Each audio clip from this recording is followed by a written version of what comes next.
समय की कदर। एक गांव में 3 लड़के रहते थे, मुकेश, दीपक और राजू। तीनों के पिता काफ़ी अमीर थे। तीनों का बचपन बहुत अच्छी तरह से गुजरा था। उनके माता पिता कभी भी उनकी कोई भी मांग को अनदेखा नहीं करते थे।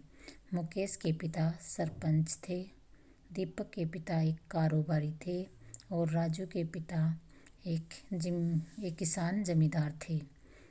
छोटी उम्र से ही उन सबको लाड प्यार ने ऐसा बना दिया था कि ना तो उनको मेहनत का पता था और ना ही उनको समय की परवाह थी। अक्सर वो सारा दिन बस घूमते रहते थे।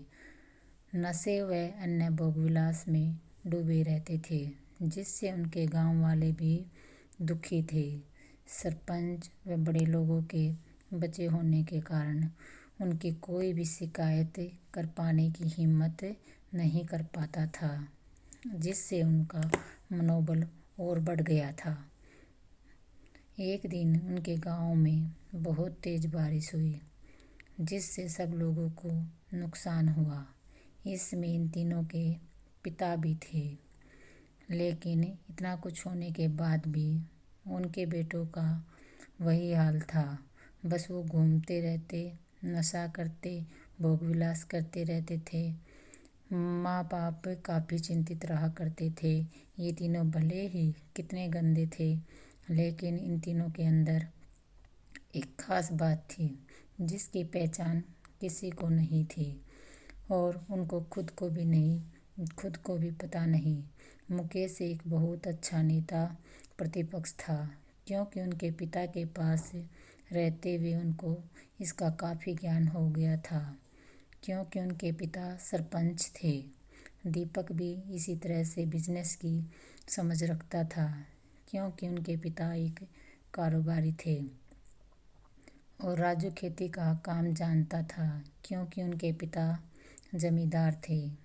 पर अपनी गलत कामों की वजह से उन सब ने अपने इस टैलेंट पर ध्यान ही नहीं दिया, जो कि उनकी सबसे बड़ी कमजोरी था। इस तरह से इनकी बदमाशियों को देखकर उनके पिताओं ने उन्हें सीख देने की सोची। तीनों पिताओं ने आपस में बात करी और उनका एक हल निकाला। तीनों पिताओं ने अपना अपना काम अपने अपने बेटों को सौंप दिए, जिससे उनको समय की कदर का पता लग सके। तीनों के पिताओं ने एक वसीयत बनवाई, जिसमें लिखा था कि 1 वर्ष के अंदर इन तीनों को 10 लाख रुपए कमा कर देने होंगे, जो बिना किसी गलत काम के कमाए गए हों, और तीनों को अलग अलग स्थान पर रहना था। इन तीनों को 5-5 लाख रुपए भी दिए गए, ताकि उनको अपना काम स्टार्ट करने में दिक्कत ना हो। पहले तो सब खुश हो गए, क्योंकि हम आज़ाद हो गए, हमको पैसे मिल गए। और ऐसा सोचकर इन्होंने फिर से काफ़ी समय मौज मस्ती करने में लगा दिया। इस तरह से 6 महीने बीत गए और इनका काफ़ी सारा नुकसान भी हुआ। फिर एक दिन अचानक उनको एहसास हुआ कि अगर हम शर्त हार गए तो हम अपनी अपनी जायदाद खो बैठेंगे। धीरे धीरे उनकी चिंता बढ़ने लगी। एक दिन वो इसी उधेड़बुन में एक पार्क में बैठे थे, कुछ डिस्कस कर रहे थे कि उनको एक छोटी सी लड़की मिली। वो फूल बेच रही थी और साथ में पढ़ भी रही थी। तीनों लोग उस लड़की के पास गए। तभी मुकेश ने लड़की से बोला, बेटा आपकी उम्र क्या है? तो लड़की ने जवाब दिया कि मैं 12 साल की हूँ अंकल। इतना सुनते ही मुकेश ने आश्चर्य से पूछा कि आप इतने छोटे होकर खेल नहीं रहे हो? इस तरह लड़की ने जवाब दिया कि मेरे पापा अब इस दुनिया में नहीं हैं और माता बीमार रहती है, इसलिए मैं ये काम करती हूँ। यह सुनकर मुकेश ने अपना पर्स निकाला और उसके पास जो भी पैसे बचे थे वो उस लड़की को देने लगा। उसके बाद लड़की ने बोला, अंकल आप भी फूल ले लो, मुझे बहुत खुशी होगी, क्योंकि मैं अगर आपको फ्री में पैसे ले लूँगी तो फिर मेरा पढ़ाई में मन नहीं लगेगा, मैं कामचोर बन जाऊँगी, क्योंकि यही समय है जिस समय मैं अपना भविष्य लिख सकती हूँ। मुकेश ने उस लड़की के सारे फूल ले लिए और तीनों घर लौट आए। उस फूल वाली लड़की का उन तीनों लड़कों पर बहुत गहरा प्रभाव पड़ा। रात भर उन तीनों ने उस बच्चे के बारे में सोचते रहे।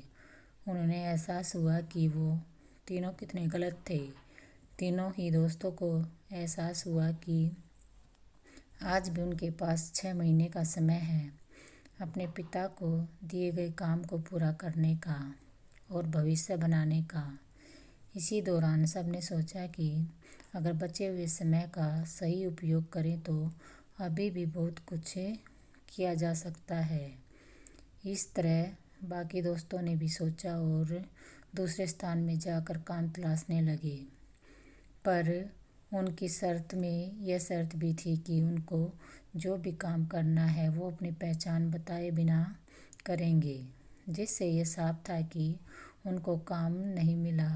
और जब काम नहीं मिला तो उन्होंने सोच लिया कि अब वो अगर कुछ भी करेंगे तो अपने गांव में जाकर ही काम करेंगे। भले ही उनके पिता कुछ भी सोचें, लेकिन फिर भी अपने गांव में जाएंगे, अपने गांव में कुछ नए काम करेंगे। भले ही उनको अपने पिता की वसीयत ना मिले। तीनों लड़के अपने गांव में फिर से आए और अपने अपने पिताओं से जाकर मिले और उन्होंने अपने अनुभव के बारे में बताया और बोला कि वो आगे से ऐसी गलती नहीं करेंगे, वो उन्हें माफ़ कर दे। लेकिन पिता तो शर्त पे अड़े ही थे। लड़कों को कोई दया नहीं मिली। तीनों को फिर से दुख हुआ कि वो तीनों को अपनी गलती का एहसास होने के बाद भी उनके पिता उनका सपोर्ट नहीं कर रहे हैं। और फिर से वो रात भर सोचते रहे अब क्या किया जाए। तीनों ने मिलकर एक स्कीम निकाला। मुकेश अपने मित्रों के साथ में मिलकर लोगों की प्रॉब्लम को सुलझाने लगा, जिससे गांव की समस्याओं का ज्ञान हुआ।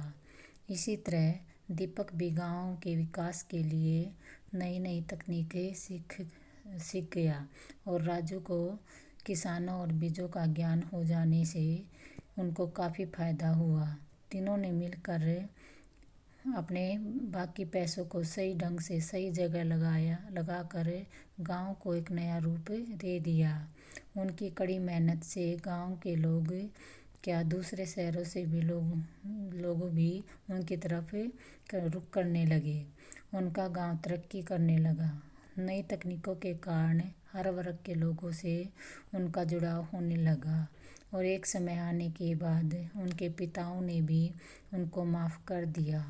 इस तरह से दोस्तों उन तीनों को समय की कीमत का अंदाज़ा हुआ कि पहले वो कितना समय बर्बाद कर रहे थे, लेकिन जब से उनको समय की कीमत का अंदाज़ा हुआ तब से उन्होंने समय को बर्बाद नहीं किया और काम करके पैसा कमाया, नाम कमाया और ये सीखा ईमानदारी से ज़िंदगी कैसे जीते हैं।